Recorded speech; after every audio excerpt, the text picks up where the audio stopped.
بسم اللہ الرحمن الرحیم۔ السلام علیکم دوستو۔ اسلام میں شوہر اور بیوی کا آپس میں جمع کرنا بہت ہی بابرکت عمل بتایا گیا ہے۔ اللہ تعالیٰ کا ارشاد ہے، اور اس کی قدرت کی نشانیوں میں سے ایک نشانی یہ ہے کہ اس نے تمہارے لیے تمہاری ہی جنس کی عورتیں پیدا کیں تاکہ تم ان کی طرف مائل ہو کر سکون حاصل کرو۔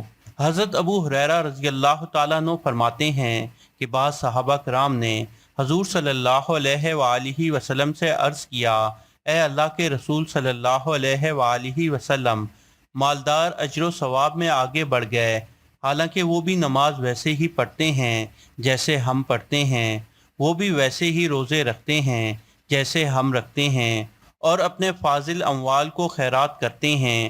آپ صلی اللہ علیہ وآلہ وسلم نے فرمایا، تمہارے لیے اللہ نے ایسی چیزیں نہیں بنائی جنہیں تم خیرات کر سکتے ہو، اس لیے سنو، ایک بار سبحان اللہ کہنا صدقہ ہے، ایک بار اللہ اکبر کہنا صدقہ ہے، ایک بار لا الہ الا اللہ کہنا صدقہ ہے، برائی کو روکنا بھی صدقہ ہے، اور تمہاری شرمگاہ کے اندر بھی صدقہ ہے۔ صحابہ کرام نے عرض کیا، کیا ہم میں سے کوئی شہوت پوری کرے تو کیا وہ بھی اس کے لیے صدقہ ہے؟ آپ صلی اللہ علیہ وآلہ وسلم نے فرمایا، بتاؤ اگر اس نے حرام کاری میں اسے استعمال کیا تو کیا اسے گناہ نہ ہوگا؟ صحابہ نے عرض کیا، کیوں نہیں؟ آپ صلی اللہ علیہ وآلہ وسلم نے فرمایا، بس اسی طرح حلال موقع پر استعمال کرنے سے اجر ہوگا۔ ارشاد باری تعالیٰ ہے، اور اس حدیث مبارکہ سے ثابت ہوا کہ جب ایک شوہر اپنی منکوحہ یعنی اپنی بیوی سے خلوص نیت سے ہم بستری کرتا ہے جس سے اسے اور اس کی بیوی کو خوشی حاصل ہو، تو یہ ہم بستری اس کے لیے صدقہ و ثواب کا باعث ہے۔ امام ابن قیم رحمۃ اللہ علیہ فرماتے ہیں کہ حضور اکرم صلی اللہ علیہ وآلہ وسلم نے اس علاج یعنی جمامت یعنی جمع کرنے کی خود تلقین فرمائی، اس کے استعمال کی ترغیب دی، اسے اجر و ثواب اور خیر کا باعث قرار دیا۔ اس میں شک نہیں کہ یہ عمل کامل لذت کا باعث ہے، محبوب کے ساتھ نیکی اور احسان کا ذریعہ، اجر و ثواب کا باعث، خیر و خیرات کا وسیلہ، دل و خوشی کا سامان، غلط افکار کے ازالے کی تدبیر، اور روح کے ہلکے پھلکے ہونے کی علت ہے۔ اس عمل سے روح کی کثافت اور سختی دھل جاتی ہے، جسم ہلکا اور مزاج معتدل ہو جاتا ہے، صحت بحال اور فاسد مواد کی صفائی ہوتی ہے۔ اگر بیوی سے ہم بستری کو دل نہ چاہے تو ہم بستری ترک کر دینا جائز نہیں، کیونکہ ہم بستری بیوی کا بھی حق ہے، اور ترک ہم بستری اس کے لیے مضر ہے۔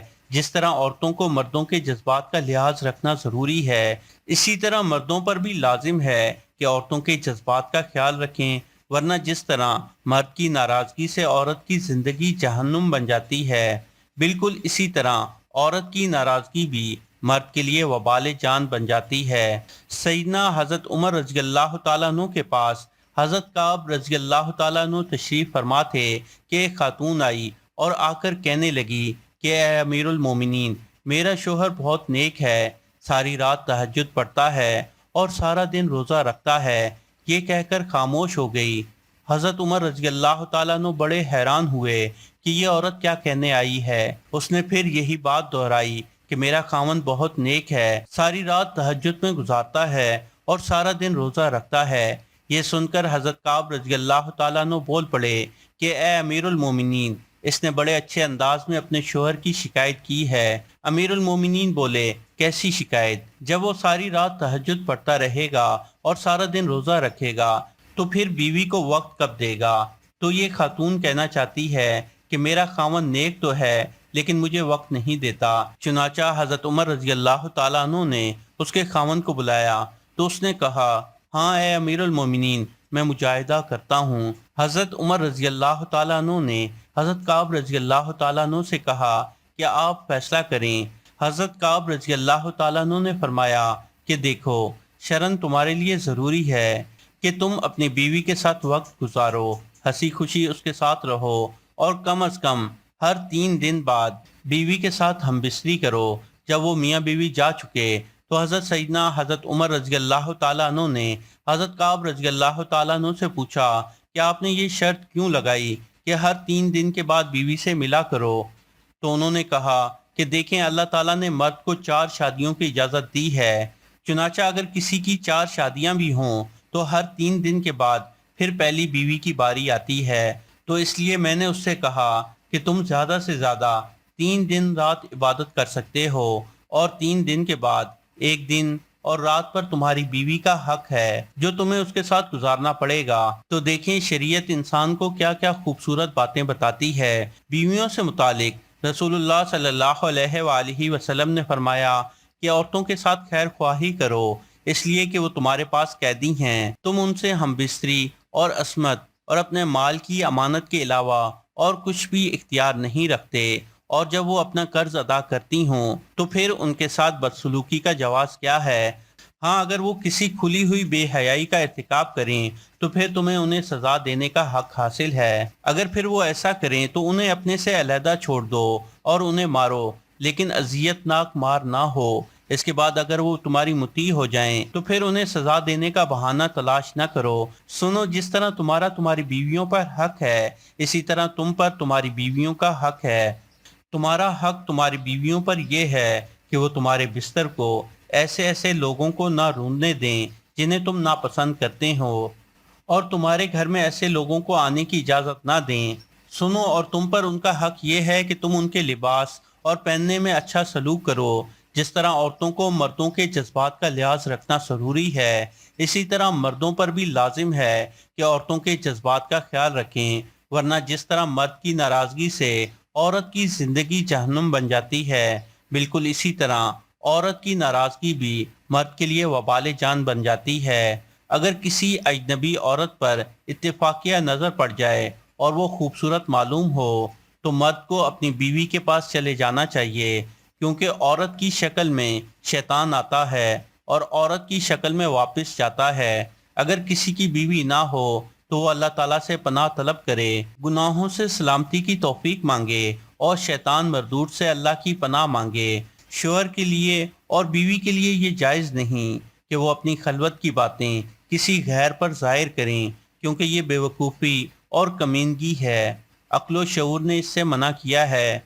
حضرت ابو ہریرہ رضی اللہ تعالیٰ عنہ بیان کرتے ہیں کہ رسول اللہ صلی اللہ علیہ وآلہ وسلم نے مردوں کو مخاطب کرتے ہوئے پوچھا، کیا تم میں سے کوئی آدمی ایسا ہے جو اپنی بیوی سے ہم بستری یعنی جماع کرتا ہے تو دروازہ بند کر کے پردہ آگے کر لیتا ہو اور اللہ کے پردے سے بھی اس فعل کو چھپاتا ہو؟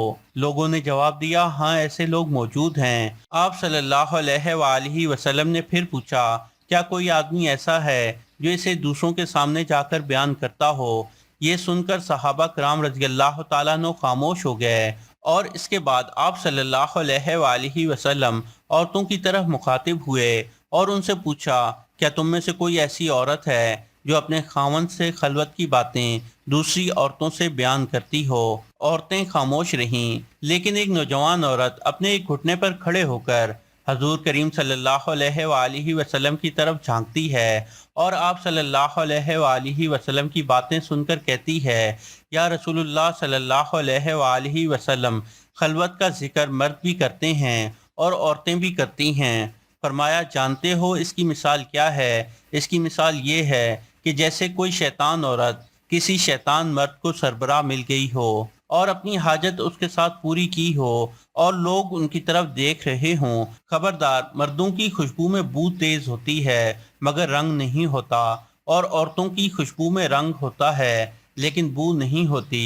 مفہوم یہ ہے کہ مرد ایسی خوشبو لگائیں جس میں بو ہو اور رنگ نہ ہو، جیسے عطر اور عود وغیرہ، اور عورتیں ایسی چیزوں کا استعمال کریں جس میں رنگ ہو اور خوشبو نہ ہو، مثلا زعفران اور مہندی وغیرہ۔ اللہ پاک عمل کرنے کی توفیق عطا فرمائے۔ تو دوستو، یہ تھی ہماری آج کی ویڈیو، یقیناً آپ کو پسند آئی ہوگی۔ پسند آنے کی صورت میں اس ویڈیو کو لائک ضرور کریں اور ہمارا یہ چینل سبسکرائب کرتے ہوئے ساتھ موجود گھنٹی کا بٹن بھی دبا دیں۔ جزاک اللہ۔